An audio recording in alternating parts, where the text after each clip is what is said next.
जय श्री कृष्ण। राधे राधे। अग्नि पुराण अध्याय 64 कुआं, बावड़ी और पोखरों की प्रतिष्ठा का वर्णन है। भगवान कहते हैं, अब मैं कुओं, बावड़ी और तालाबों के अभिषेक का वर्णन करूंगा, उसे सुनो। भगवान श्री हरि सोम के रूप में और उत्कृष्ट वरुण जल के रूप में रहते हैं। ब्रह्मांड अग्नि और जल व्याप्त है। जल के रूप में विष्णु ही सबके कारण है। भगवान वरुण जल के देवता की छवि सोने, चांदी या रत्नों से बनी होनी चाहिए।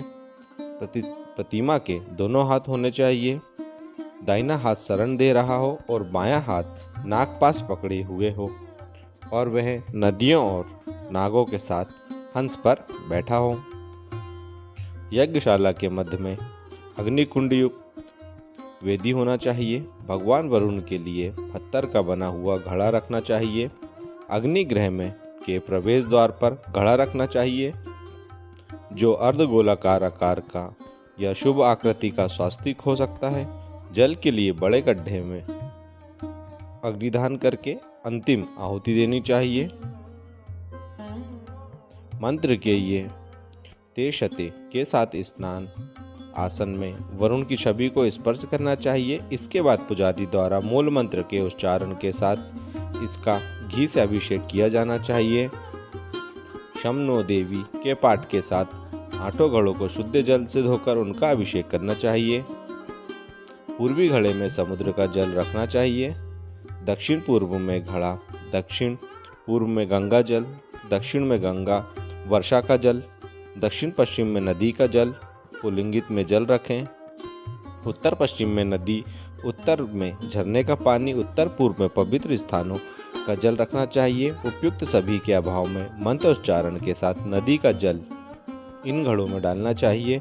शहद, चीनी और घी से मंत्र दुर्मित्रिय से आंखों को शुद्ध और अभिषेक करने के बाद उन्हें चित्रम और तक्षुषा से बोलना चाहिए। उसमें तेज अभिमंत्रित करके पुजारी के गाय अर्पित करनी चाहिए। वरुण देव की छवि पूर्व दिशा में घड़े के जल के से पवित्र की जानी चाहिए। गंगा के जल को मंत्र समुद्रम गच्छ के साथ, वर्षा के जल को सोमो धेनुम के साथ, झरने के जल को देवी रापा के साथ, पुलिंगित नदियों के जल को पंच नदया के साथ डालना चाहिए।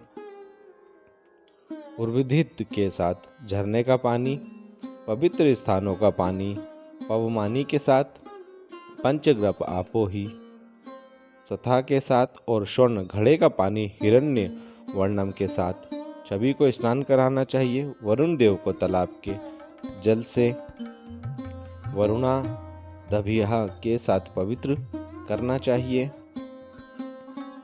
आपो देवी मंत्र के साथ पहाड़ियों से जल और फिर 81 घड़ों का जल डालना चाहिए।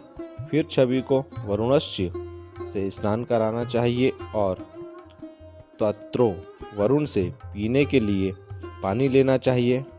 बृहस्पति के साथ वस्त्र, वरुण के साथ पवित्र प्रणव के साथ ऊपरी वस्त्र, ओम पुष्प आदि चौरी, दर्पण, छाता, पंखा और पताका को मंत्र यदा रुणन्य के साथ अर्पित करना चाहिए।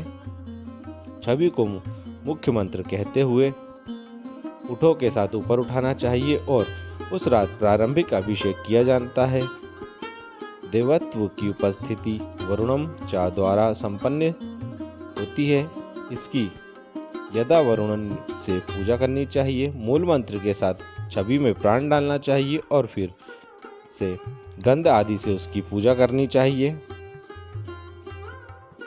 पहले शब्द के साथ अग्निकुंड में टहनियाँ आदि डालने के बाद पहले की तरह मंडप में उसकी अच्छी तरह से पूजा करनी चाहिए। वेदों के अनुसार चाय गायों का दूध धोना चाहिए। चारों दिशाओं में फिर जौ का दलिया बनाकर अग्नि को समर्पित करनी चाहिए। मंगलाचरण विहति गायत्री तथा प्रधान मंत्र से करना चाहिए। सूर्याय प्रजापतये गो स्वाहा चंद्र रक्षित कहा मंत्र के साथ आहुति देनी चाहिए। समारोह किया जाना है। पृथ्वी, देहघृति, रति, उग्र, स्वघृति, भीम, रुद्रक के साथ विष्णु, वरुण, धन को बढ़ाने वाले महेंद्र, अग्नि, यम, नैऋत्य, वरुण, वायु, कुबेर, ईश, अनंत, ब्राह्मण और जल के स्वामी को प्रसन्न करना चाहिए। स्वाहा और मंत्र इंद्रम विष्णुहा और तत् विप्रासा का उच्चारण करते हुए आहुति के साथ 6 बार सोमोधेनु से आहुति देने के बाद इमम में से आहुति देनी चाहिए। पुनः आहुति देनी चाहिए अपोहिषत के साथ 3 बार और 1 बार इमा रुद्र के साथ किया जाना चाहिए। छवि की पूजा गंध और फूलों से करनी चाहिए। किसी बुद्धिमान व्यक्ति द्वारा छवि को उठाकर रहस्यमय चित्र में रखा जाना चाहिए। चित्र को गंध से पूजा करनी चाहिए और फूलों के साथ साथ सुनहरे फूल भी विधिवत चढ़ाएं। उत्कृष्ट पुजारी को 2 फुट के पानी के टैंक तैयार करने के बाद रेत से भरे 8 ऊंचे चबूतरे बिछाने चाहिए। फिर जौ का दलिया आग में होम करना चाहिए। छवि पर शुद्धिकरण जल छिड़का गया। छवि में जान डालनी चाहिए। भगवान वरुण को देवी गौरी के साथ तथा पुरुषोचित एवं स्त्रियोचित नदियों के मेजबान के रूप में माना जाना चाहिए। फिर ओम वरुणाय नमः इस मंत्र से पूजन करके समीप आने की प्रक्रिया करनी चाहिए।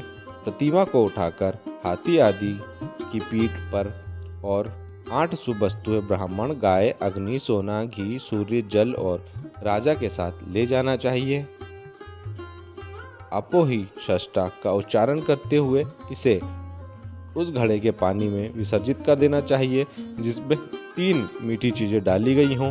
प्रतिमा को तालाब के मध्य में आदर्श रूप से स्थापित करनी चाहिए। पुजारी को स्नान करना चाहिए और वरुण देव पर ध्यान करना चाहिए। अग्नि के मुख्य अक्षर मंत्र से शुद्ध करके राख को पृथ्वी पर बिखेर देना चाहिए। सारा संसार जल से बना है, अतः जल के स्वामी का विचार किया जाता है। कुंड के मध्य भाग में आयताकार, अष्टकोणीय या गोलाकार आकार का यज्ञोपवीत रखना चाहिए।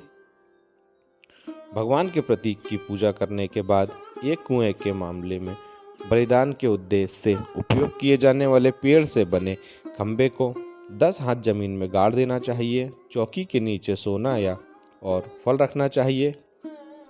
इसे कुएं के मामले में 15 हाथ, टैंक पुष्करणी के मामले में 20 और तालाब के मामले में 25 हाथ तक पानी के बीच में जमीन में गाड़ देना चाहिए। विकल्प में यज्ञशैया के मध्य में चौकी गाड़ देना चाहिए तथा चारों ओर मंत्र द्वारा युपवस्त्र का वस्त्र डाल देना चाहिए। बैनर को पोस्ट के शीर्ष पर लगाया जाना चाहिए। गंध आदि से इसकी पूजा करके विश्व शांति का अनुष्ठान करना चाहिए। आध्यात्मिक गुरु को भूमि, गाय, सोना और जल पात्र के रूप में शुल्क दिया जाना चाहिए या दक्षिणा दिया जाना चाहिए। स्तंभ वे सभी जो पानी की तलाश में हैं, वे टैंक के पानी से संतुष्ट हो सके। इन शब्दों के उच्चारण के साथ जल का दान करना चाहिए। गाय से प्राप्त 5 वस्तुएं पंचग्रह बहा देना चाहिए।